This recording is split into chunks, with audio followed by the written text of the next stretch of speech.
Jharkhand high court द्वारा नियोजन नीति रद्द करने के बाद झारखंड के तमाम जो छात्र हैं वो पसोपेश में हैं। क्या जो नई पुरानी नियुक्तियां हुई हैं वो रद्द होंगी, नई नियुक्तियां कब होंगी, कब सरकार द्वारा नियोजन नीति लाई जाएगी, कब नौकरी उनको मिलेगी, इन तमाम चीज़ों को लेकर जो तमाम जो छात्र हैं वो पसोपेश में हैं, परेशान हैं, हैरान हैं, लेकिन कहीं से भी कोई क्लैरिफिकेशन नहीं मिल रहा है।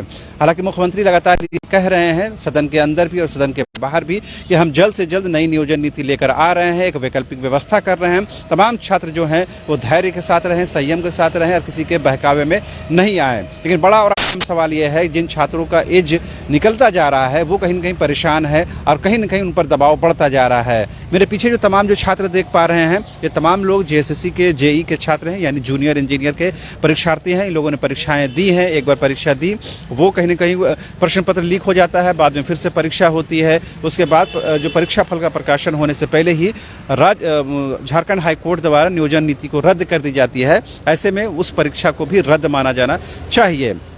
लेकिन जेएसएससी से संपर्क करने के बाद इनको कुछ अलग ही तस्वीर समझ में आई, जिसके बाद ये तमाम जो छात्र हैं वो परेशान हैं। जेएसएससी के जो अध्यक्ष हैं सुधीर त्रिपाठी जी, उनसे मुलाकात करने के बाद क्या कुछ उन्होंने कहा और क्यों ये परेशान और हैरान हैं, इनसे खुद जानते हैं। आप लोगों ने जब जेएसएससी अध्यक्ष से मुलाकात की तो उनकी क्या बात थी, उन्होंने क्या दलील दी?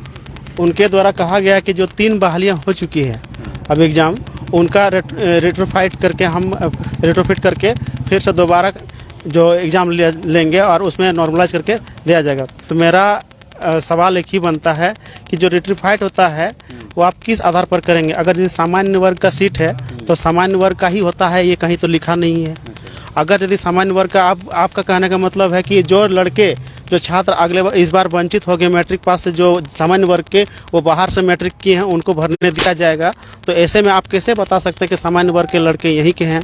यहाँ तो बिजली बिल से भी आवासीय प्रमाण पत्र बनता है, तो लाखों के तादाद में यहाँ फिर से आप जैसे बोल रहे हैं कि 3 महीना के बाद एग्ज़ाम लिया जाएगा, 3 महीना में जो 3 महीना में एग्ज़ाम लिया जाएगा तब तक तो लाखों आवासीय प्रमाण पत्र निर्गत हो जाएंगे, जबकि यहाँ का सिस्टम सब कोई जानता है। तो इससे जितने भी अभी जो एग्ज़ाम हो चुकी है उन परीक्षाओं में जितने लड़के अंक ला रहे हैं कहीं ना कहीं उससे ज़्यादा लाएंगे और उनका हक माना जाएगा, क्योंकि सिलेक्शन तो 1290 सीट में ही होना है।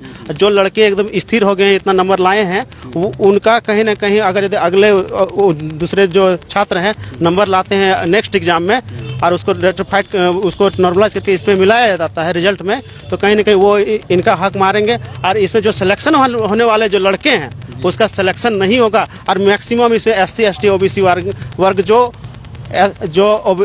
सामान्य वर्ग में चयन हो रहे थे उनका चयन होना पॉसिबिलिटी नहीं है। और जो आप लोग क्या चाहते हैं अब इसमें? हम लोग का मानना है कि जो माननीय हाई कोर्ट जो जजमेंट दिए हैं, अभी हम लोग जेएसएससी जेई रिजल्ट प्रकाशित नहीं की थी और माननीय हाई कोर्ट का जजमेंट आ गया है, तो हम लोग चाहते हैं कि जो जजमेंट में लिखा गया 63 पॉइंट में कि सारे एडमिटेंट को कैंसिल किया जाए जो मैट्रिक पास नियमावली पर बने हैं और उसको फिर दोबारा एग्ज़ाम कंडक्ट किया जाए।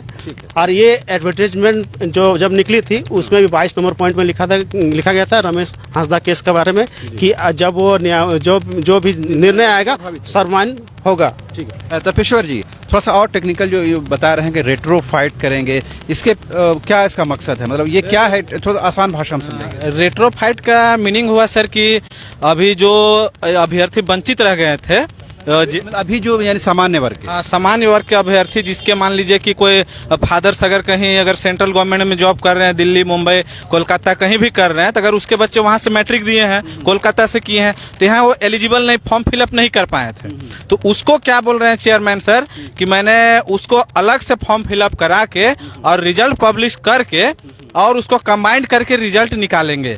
तो एक तरफ झारखंड हाईकोर्ट ने सारा नियमावली को कैंसिल कर दिया और सरकार बोल रही है कि नहीं, हम 3 महीना के अंदर नया नियमावली बना के सारा एग्जाम को कंडक्ट कराएंगे। और एक तरफ से है कि जेएसएससी का जो चेयरमैन है सुधीर त्रिपाठी सर, उनका कहना है कि नहीं हम रिजल्ट पब्लिश करेंगे। आखिर सारे लड़के जो भी अभ्यर्थी हैं सारे असमंजस में हैं, तो माने कोई पढ़ाई नहीं कर पा रहे हैं, इसीलिए माने अगर चेयरमैन सर को अगर रिजल्ट पब्लिश करना है तो यथाशीघ्र इसी में रिजल्ट पब्लिश कर दे और अदरवाइज कैंसिलेशन का नोटिस दे दे, ये रेट्रो फेट्रो नहीं चलेगा। मतलब ये जो जेएसएससी जो बीच का रास्ता निकालने की कोशिश कर रही है, इससे लग रहा है कि और जो समस्या है वो और उलझ जाएगा। हाँ बिल्कुल उलझ जाएगा, है ना, क्योंकि देखिए 16 दिसंबर को जो माननीय कोर्ट के जो निर्णय जो डिसीजन आया है ठीक उसमें साफ 63 नंबर में लिखा हुआ है कि इसका जो भी नियुक्ति जो निकला है ठीक है उसको पूर्णतः रद्द कर दिया जाए।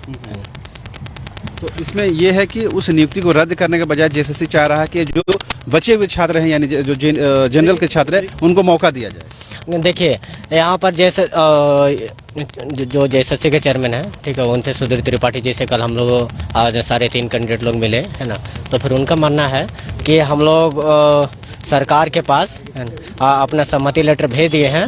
हाँ भेज दिए हैं। अब वहाँ से क्या निर्णय आता है उसके अनुसार से फिर हम लोग कोर्ट में ये रेटिफाइड करवाएंगे। आप लोग क्या चाहते हैं? आप लोग क्लियर कट तस्वीर चाहते हैं, क्रिस्टल क्लियर, या इसी पशु पेश में रहना चाहते हैं? ऐसे कहीं रहना चाहेंगे। हम लोग चाहते हैं क्रिस्टल कट जो भी हो जाए, मतलब जैसे हम लोग का एग्ज़ाम कैंसिल का बोला जा रहा है तो कैंसिल हो और फिर से तुरंत हम लोग का एग्ज़ाम लिया जाए।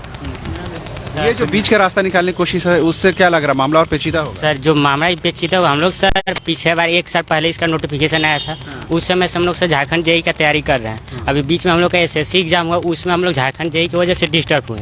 रेट्रोफिट में नियम है कि सर जनरल स्टूडेंट किसको भराया जाएगा इसको कोई पता नहीं है।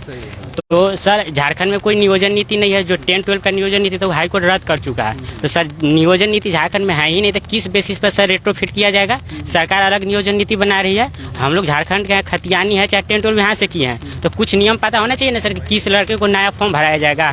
और अगर सर एग्जाम भी होती है तो कुछ बच्चे हाई कोर्ट में जाएंगे, फिर 1 साल डिले होगा, तो सर हम लोग बार एग्जाम देते हैं और वेट तो करते नहीं। अभी आरआरबी जेई का एग्जाम आने वाला है सर, हम लोग अपने स्टेट का जेई छोड़ के आरआरबी की तैयारी तो कर नहीं सकते हैं। हम लोग का एसएससी सर बर्बाद हो चुका है जेएसएससी की वजह से। जेएसएससी नया नियम निकाल रही है, आरआरबी भी बर्बाद होने जा रहा है। तो सर हम लोग क्या करें? तो हम लोग चाह रहे थे या तो री एग्जाम ले, जो नियोजन नीति नया बनाएगी सरकार, जो 3 महीने के अंदर बोली है, तो उससे हम लोग कंफर्म हो जाएंगे कि सरकार नियोजन नीति बना चुकी है। अभी तो कोई इसमें सर्टिफिकेशन नहीं है कि नियोजन नीति कैसा बनेगी क्या होगा से, तो मामला तो कोर्ट में जाएगा ही सर। तो हम लोग चाह रहे कि सरकार नियोजन नीति बना ले, उसके बाद हम लोग री एग्जाम देंगे ताकि मामला कोर्ट में न जाए, और जो बच्चा इस लायक है मैंने इसका उसी का मतलब सिलेक्शन हो। आधा हम लोग एग्जाम दे चुके हैं सर, जो नए लेंगे एग्जाम उन लोग का क्या सिलेबस सब चीज़ मतलब पता नहीं ना है सर कि कैसे सिलेक्शन होगा। इससे हम लोग अच्छा, ये जो मुख्यमंत्री साहब बोल रहे हैं सदन के अंदर और सदन के बाहर के हम छात्रों के साथ हैं, जल्द से जल्द नियोजन नीति लेकर आएंगे, आप लोग घबराइए नहीं, परेशान नहीं, तो भरोसा है ना सरकार पर? सर ये सरकार पे तो भरोसा है, लेकिन मेरा मानना है कि जो नया नियोजन नीति आएगा ना तो उसी के अनुसार फिर से एग्जाम लिया जाए उस पर। ठीक है, तो पुरानी नियोजन नीति रद्द हुई तो रद्द ही माना जी, रद्द कर दिया मामला कोर्ट में चला जाएगा और फिर फंस जाएगा। मामला कोर्ट में जाने से फिर 2-3 साल का वेट करना पड़ेगा। हर स्टूडेंट का, सभी छात्रों का नुकसान हो जाएगा।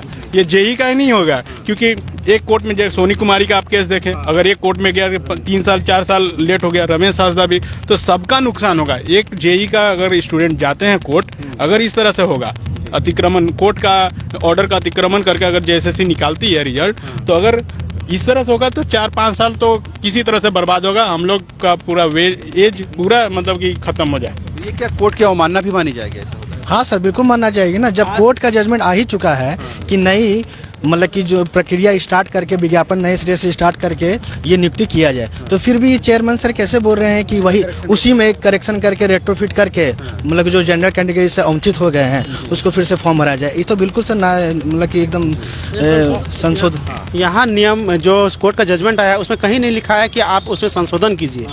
ये बोला गया है कि ये नियमावली ही गलत बनी है और इसको पूर्णतः जितने एडमिटेड है उसको रद्द किया जाए और फ्रेश जो नियोजन नीति बनेगी उसके द्वारा आप सिलेक्शन किया जाए। तो यहाँ पे संशोधन की कोई बात ही नहीं है। तो फिर रेट्रोफिट करके सिर्फ एग्जाम को नॉर्मलाइज करना ये गलत बात। ये लग रहा है जेएसएससी की मंशा ठीक है कि नहीं? क्या लगता है? नहीं, हमको तो नहीं लग रहा है कि जेएसएससी का मंशा ठीक है, क्योंकि जब कोर्ट ही इसको खारिज कर चुकी है पूरी तरीके से, तो उसको नए सिरे से इसकी बहाली कराया जाए, क्योंकि बाद में स्टूडेंट को ऐसा ना लगे कि या मेरी नौकरी रहेगी या जाएगी, इस टाइप से मतलब नहीं होता है कि गले में तलवार लटके टाइप से, उस टाइप से डर रहे। इसलिए इसको नए सिरे से बहाली कराया जाए, जो भी हो फ्रेश तरीके से हो। आप लोग कुछ बोलना चाहते हैं क्या? हाँ हम लोग का सर यही मांग है कि सरकार ने मतलब पिछले वक्त हम लोग का जो न्यायालय ने आदेश दिया है उसके तहत हमारा फिर से एग्ज़ाम लिया जाए अच्छे तरीके से, जिसमें कि ये विवाद फिर से जाके न्यायालय में ना फंसे, जिससे हम लोग अच्छे से क्लियर हो सके कि ये वैकेंसी हम लोग का मतलब फिर से निलंबित ना होगी और हम लोग अच्छे से नौकरी अपने ले पाएंगे। अभी जो मुख्यमंत्री साहब कह रहे हैं उस पर भरोसा है कि नहीं, सरकार पर भरोसा है कि नहीं? सरकार पे सर हम लोग को पूरा भरोसा है कि सरकार हम लोगों के साथ है, हम लोगों के लिए काम करेगी, हम लोगों के लिए अच्छे ही काम करेगी। पर सर हम लोग एक डार्क में है अभी तक कि हम लोग तैयारी करें सर तो किस बेसिस पे करें, क्योंकि एक तरफ से सर जेएसएससी हम लोगों को कुछ क्लू नहीं दे रही है कि आपकी एग्ज़ाम पूर्णतः होगी, रद्द हो गई है। ये तो कम से कम सर हम लोगों को क्लियर होना चाहिए था ना, फिर से हम लोग सर प्रिपरेशन करेंगे। अभी आप लोग पढ़ाई लिखाई कुछ नहीं कर पा रहे हैं? नहीं, अभी हम लोग पढ़ाई लिखाई कुछ कैसे पढ़े, क्या पढ़ें, कुछ पता ही नहीं चल रहा हम लोग को। जब तक क्लियर हम लोग को नहीं आएगा कि कोई नोटिस आएगा कि एग्जाम कैंसिल हुआ नहीं हुआ या क्या करेगा, तो हम लोग क्या पढ़ेंगे बताइए। एज का भी बड़ा इशू रहता है, वो निकल अभी एज का हम लोग का एज खत्म होते जा रहा है और ये 8 साल में एग्जाम, एक बार एग्जाम आता है, वो भी 2 बार हो गया एग्जाम। ठीक है, दोनों बार तो यही एक नियोजन में एक बार चल गया, एक बार तो सेटिंग उटिंग में चल गया, और अभी नियोजन नीति के चलते हम लोग का ऐसा हो रहा है। जेएसएससी बोल रही है कि मतलब रेट्रोफिट निकालेंगे, ठीक है, तो किस आधार पे वो रेट्रोफिट निकालेगी, ये हम सर एक और बात, अगर सर जो गवर्नमेंट मतलब हमारे जो जेएसएससी ऑफिसर जो चाह रहे हैं कि रेट्रोफिट के तहत हम लोगों का एग्ज़ाम हो, सर हम लोगों की एक और मांग है सर एज रिलैक्सेशन को लेके। अगर सर गवर्नमेंट हम लोगों के लिए एज रिलैक्सेशन दे रही है तो फिर तो सर रेट्रोफिट होना पॉसिबल ही नहीं होता है इस बेसिस पे, क्योंकि सर रेट्रोफिट में केवल जनरल बच्चे आएंगे और सर बाकी जो और भी वर्ग के लोग हैं हमारे पास, वो लोग तो उन लोगों को तो सर मौका नहीं मिल पाएगा ना एज रिलैक्सेशन के तहत, क्योंकि एग्जाम तो सर फिर से कब होगी कब नहीं होगी इसकी तो कोई गारंटी है नहीं।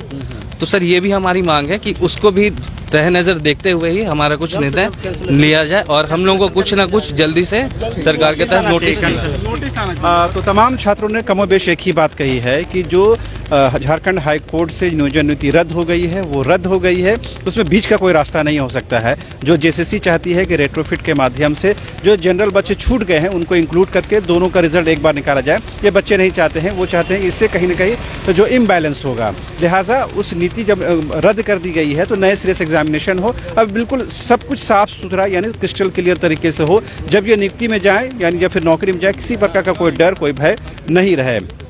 तमाम छात्रों ने यह भी कहा कि मुख्यमंत्री हेमंत सोरेन ने झारखंड विधानसभा के अंदर और सदन के बाहर जो कुछ आश्वासन दिया है, जो कुछ भरोसा दिलाया है इन बेरोजगार नौजवानों को, उस पर पूरा यकीन और एतमाद है। सरकार पर भी पूरा भरोसा और यकीन है, लिहाजा सरकार जल्द से जल्द इनके जो समस्याओं का निराकरण करे। लेकिन एक बात तो बिल्कुल साफ है कि नियोजन नीति से सबसे बड़ा जो खामियाजा भुगत रहे हैं तो ये लड़के हैं जो घंटों घंटों पढ़ाई करते हैं, उसके बाद भी एक सरकारी नौकरी के लिए दर दर भटकने को मजबूर हैं, विवश हैं। ऐसे में इनका एज भी निकल रहा है, इनकी उम्र सीमा भी बढ़ रही है। ऐसे में इनका आगे का मुस्तकबिल भविष्य क्या होगा ये बेहतर कहते हैं कि खुदा ही बेहतर बता सकते हैं। फिलहाल मुझे और मेरे कैमरा सहयोगी राजा को दीजिए इजाजत, नमस्कार।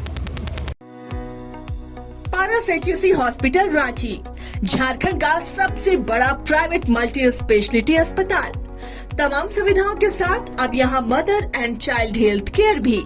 यहाँ उपलब्ध है किफायती दर पर उच्च विश्वसनीय इलाज, अंतर्राष्ट्रीय स्तर की आधुनिक सुविधाओं के साथ 40 आईसीयू बेड, 5 आधुनिक ऑपरेशन थिएटर, इमरजेंसी और ट्रॉमा सेंटर की भी सुविधा। पारस एचएससी हॉस्पिटल रांची।